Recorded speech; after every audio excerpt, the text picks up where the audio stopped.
Islamist extremism is delivering a horrible toll of death and destruction in the Middle East at the moment, thanks to Hamas and Hezbollah and other groups funded by Iran. But it's also fomenting hate and division here in Australia and posing an ongoing terrorism threat too. So why are our governments and authorities not standing up against public advocacy for this sort of extremism?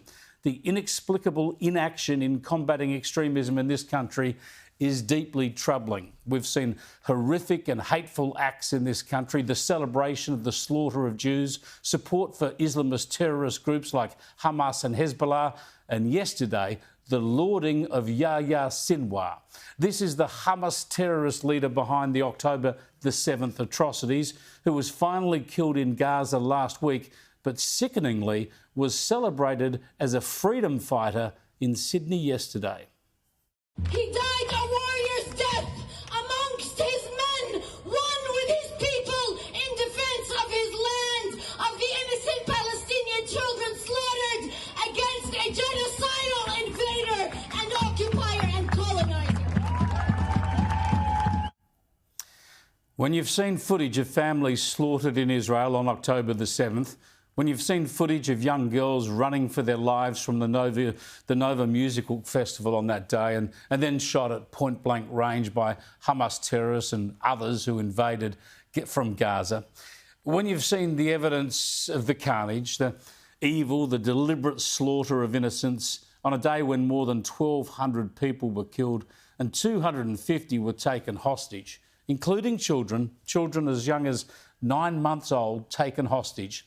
Well, when you've got any knowledge of any of this and you hold any trace of humanity in your soul, I don't know how you could do or say anything to support Hamas or the other terror groups, much less the despicable Hamas leader, Sinwar. Now gone, thankfully. But just to get a clearer understanding of his evil intent, you only have to look at this footage of Sinwar moving his family to safety in the Hamas tunnels below Gaza before the October the 7th atrocities, before them. That means, of course, that this was long before any Israeli military response. What this makes plain for those who have refused to see this reality previously, it makes plain that Sinwar knew there would be war. He knew the atrocities he was about to unleash on civilians in Israel would result in carnage for his own people in Gaza. He deliberately ensured that, along with his terrorist foot soldiers, thousands of innocent Palestinians would be traumatised and injured and killed in the ensuing war. Sinwar deliberately started a war, deliberately provoked death and destruction on his own people in order to advance his Islamist extremist agenda. It's all about creating Palestinian victims to inflame hatred against Israel in the Arab world, in the broader Muslim world, and across the international community. Sinwar hid underground with his family, knowing the people he claims to lead would be suffering above ground. It was as evil and as cynical as that.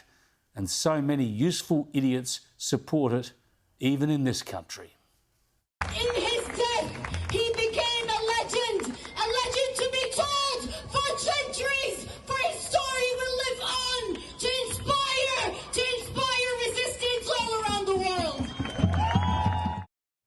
If ever we needed evidence that our governments and law enforcement authorities are letting us down, there it was yesterday.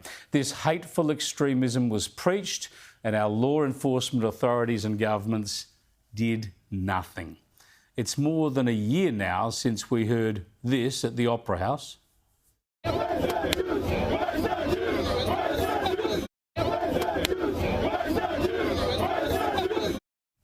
And it's more than a year since we heard this in a Sydney suburb. I'm smiling and I'm happy. I'm elated. It's a day of courage. It's a day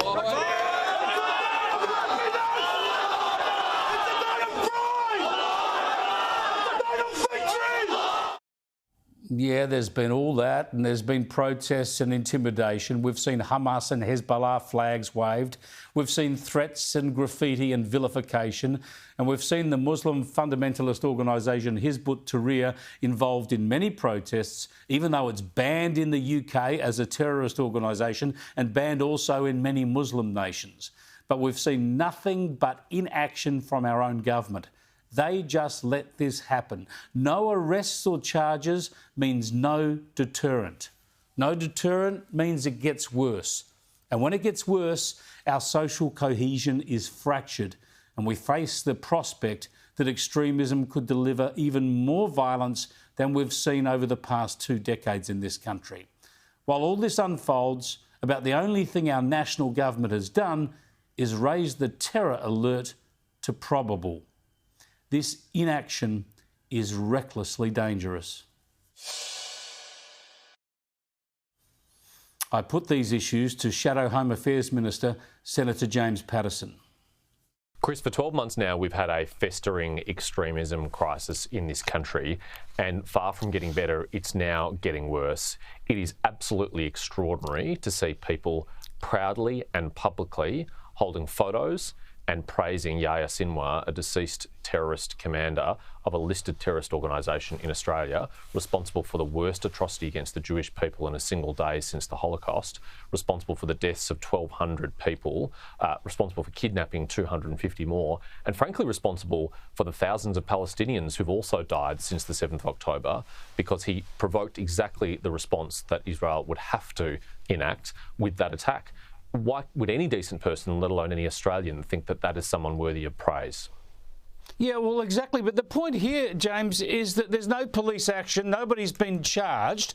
Hamas is a listed terrorist organisation. It's against the law to support that terrorist organisation. Now, when you're lauding its leader, the man who has committed all these atrocities you've just referred to, isn't that supporting a terrorist organisation? Shouldn't that be attracting the attention of our law enforcement authorities? Instead, we seem to just they're standing back and watching. You're exactly right, Chris. It is the failure to enact meaningful consequences for repeated instances of behaviour like this over the last year that has led extremists in our country to become emboldened and to now openly defy the law. Since the 7th of October last year, despite all the horrific scenes we've seen in our country, not one person has been convicted of supporting a terrorist organisation. Not one person has been convicted of incitement to violence. Not one person has been convicted for displaying the symbols of a banned terrorist organisation. And what is the message these people have taken out of that? That there is no consequences for their behaviour, that there is nothing to fear. And so not only do we have an extremism crisis, frankly, I think we have a law enforcement crisis. The law hasn't been enforced, the deterrent is not there, and that is why it's getting worse. Look, I'm just confounded by this. I've been talking about this for more than a year now, as have you, and as have many others. We continue to see sort of excuses and sort of mealy-mouthed words from various government officials, from the federal government and state authorities. The police still haven't acted. What is the point of having terrorist organisations outlawed in this country if people can still go out publicly, support them, laud them, and encourage people, others, to support those groups effectively and their aims? Exactly right, Chris. And my view is that the key missing ingredient over the last year in Australia has been political leadership, but also moral clarity and courage. And because we haven't seen from the Prime Minister down a very clear message sent that this behaviour is not only unacceptable, it's unlawful, and that the federal government expects the law to be enforced, the law hasn't been enforced. There's only two options here, Chris. Either you enforce the law, or if you can't enforce the law, you reform the law so it can be passed. And yet the government and the Prime Minister and the Labor Party have sat on their hands. They've both failed to convey their expectations to police to do something about this, and they've failed to amend the law to make it easier for police to do something about this. And the result of that weakness and that impotence from the Prime Minister has been we have extremists in our community who think there is nothing to fear from their abhorrent behaviour. We see a social cohesion crisis, an anti-Semitism crisis and an extremism crisis. And it is getting worse. And my fear, Chris, is that something terrible will happen, something shocking will happen in our country that we all don't want to see happen because this behaviour has been tolerated. Well, you've gone on in that answer to really get my next point. You're absolutely right about those two responses that we could see from a government. We've seen neither of them. Therefore, social cohesion is reduced in this country. We do see more division, more hatred, and that can only fester more. I mean, there is a reckoning here. The reason we oppose this sort of extremism and these groups is because we don't want to see this in our country, yet it is growing now. Those tensions are getting more and more strained, and I fear for where this goes. I mean, at some stage, even though they've done nothing for over a year, the government must act, or we will see horrible, horrible consequences, even worse than the hatred we've seen preached on our streets. And we've already had a preview of what that could look like, Chris. We've had one teenager charged with a terrorism offence in relation to the alleged stabbing of the bishop in Western Sydney. We had half a dozen other teenagers charged with the act of preparing a terrorist offence. Thank God, neither of those became worse incidents. None of those were able to follow through and causing the death of someone or a serious terrorist attack. But we know from the ASIO Director General that it is more likely than not that in the next 12 months there'll be a terrorist attack in this country, because he's raised the terrorism threat level from possible to probable, and that's what that means. And you would think, in light of that information, in light of the scenes that we've seen, that the number one laser-like focus of the federal government will be preventing that from happening. We're doing everything to stop that from happening, and yet that is not what we've seen. We've seen impotence, we've seen weakness, we've seen equivocation, we've seen cowardice. It is such a worry. I can see the federal government and others are hoping that when the current war in the Middle East is resolved, then perhaps all this will die down. That's a mistaken approach, if you ask me. We need to combat this sort of extremism in our community all the time. We've obviously haven't done that well enough in years gone by, which brings me to my final point, and that is the organisation of Hizb ut-Tahrir. It's outlawed in many Muslim countries. It's outlawed in the UK too. Now, it's been a focus for many, many years. The coalition could have outlawed it when it was in government, but is the time now ripe for this organisation to be banned in this country? We must take a fresh look at this, Chris, in light of their behaviour in the last 12 months and in light of the decision of our friends in the United Kingdom to list them as a terrorist organisation. Things have changed with this organisation. It has become more emboldened. It has become more prominent. It has become more active. It appears to be recruiting, and it is a key organiser behind many of the pro-Palestinian rallies, events and conferences that we've seen in our country over the last year, including that despicable celebration on the 7th of October at Lakemba Mosque that never should have gone ahead.